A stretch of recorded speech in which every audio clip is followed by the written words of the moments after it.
The 38 Letters from J.D. Rockefeller to his son. Perspectives, Ideology, and Wisdom. Written by J.D. Rockefeller. Narrated by Rick Font. Letter 24. The size of our thoughts determines the size of our achievements. Attitude is our best friend and also our worst enemy. July 19, 1897. Dear John, it is wonderful to be immersed in warm and sincere love. Today, students from the University of Chicago allowed me to experience this wonderful feeling. For the time being, I consider it as a reward for my creation of this institution, but it did make me overjoyed.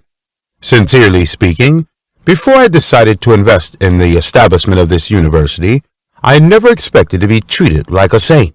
My original intention was just to do something to pass on our best culture to the younger generation, to create a better future for our youth and our younger generation.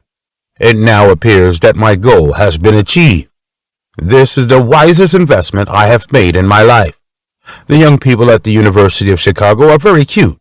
They have a beautiful vision for the future, and they all have the motivation to achieve something. A few of them with childish faces came up to me and said that I am their role model and sincerely hoped that I can give them some advice.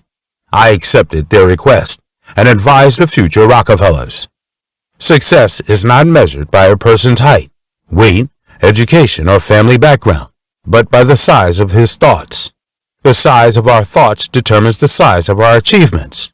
The most important of all is that we must value ourselves, overcome the greatest weakness of mankind, self-deprecation, and never sell ourselves cheaply. You are greater than you think, so you should expand your thinking to the extent to your fullest potential, and never underestimate yourself. At this time, applauses suddenly sounded. I was obviously completely captured by it. I was so overwhelmed that I could not control my tongue. I continued. For thousands of years, many philosophers have advised us, know yourself. However, most people interpret it as just knowing the negative side of themselves. Most self-assessments include too many shortcomings, mistakes, and incompetence. It is good to recognize your own shortcomings, and you can use this to seek improvement.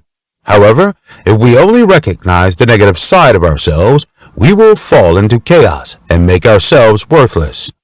For those who long for others to respect them, the reality is cruel, because others will think of him the same way he thinks of himself. We will all be treated like what we think we are. Those who think that they are a bit worse than others, no matter what their actual ability is, will definitely be a bit worse than others, because the mind itself can regulate and control various actions. If a person feels that he is inferior to others, he will show true actions that are inferior to others, and this feeling cannot be hidden or concealed. Those who think they are not very important will eventually become not very important people. On the other hand, those who believe that they have the capability of taking heavy responsibilities will really become a very important person. Therefore, if you want to be an important person, you must first make yourself believe that I am really important, and you have to truly feel that way before others will follow. No one can escape the principle of reasoning.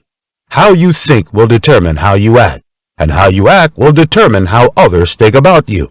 Just like your own success plan, it is actually very simple to gain the respect of others. In order to be respected by others, you must first feel that you are indeed worthy of respect.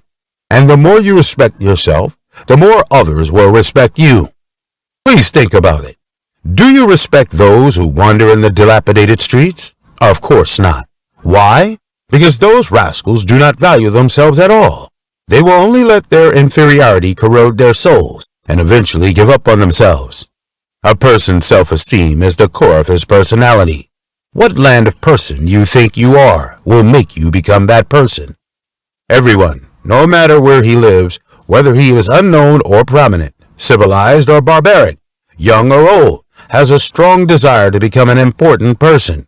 Please think carefully about everyone around you, your neighbors, yourself, your teachers, your classmates, your friends. Who does not have a strong desire to hold a lot of power? All of them do. And the desire is the strongest and most urgent goal that is being pursued by mankind.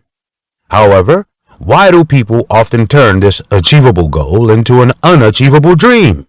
In my opinion, it is due to attitude. Attitude is the materialization of each of our thoughts and spiritual factors, and it determines our choices and actions. In this sense, attitude is our best friend and also our worst enemy. I admit that we cannot control the direction of the wind, but we can adjust the sail. In other words, choosing our attitude.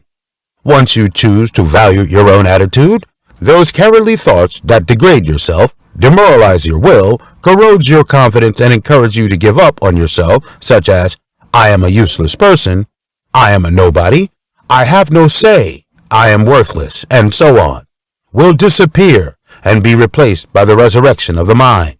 Proactive changes in thoughts and actions, increase of confidence, and usage of the I can and I will mentality to face everything. Boys, if any of you ever lied to yourself, please stop here, because those who do not think that they are important are ordinary people who give up on themselves. Do not demean yourself at any time.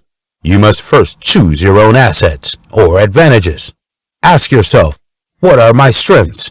When analyzing your strengths, you cannot be too land.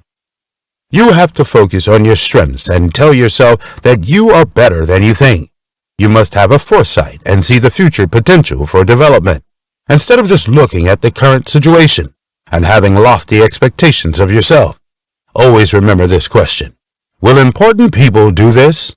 This will gradually make you more successful. Children, the road to success is paved with gold. But this road is just a one-way street. At this moment, we need an optimistic attitude. Optimism is often called hope by philosophers. Let me first tell you that this is a misunderstanding of optimism. The so-called optimism is a land of belief, that is, believing that life is ultimately more joyful and less miserable, and that even if things that are not as good as we wish, good things will eventually prevail. John, do you know?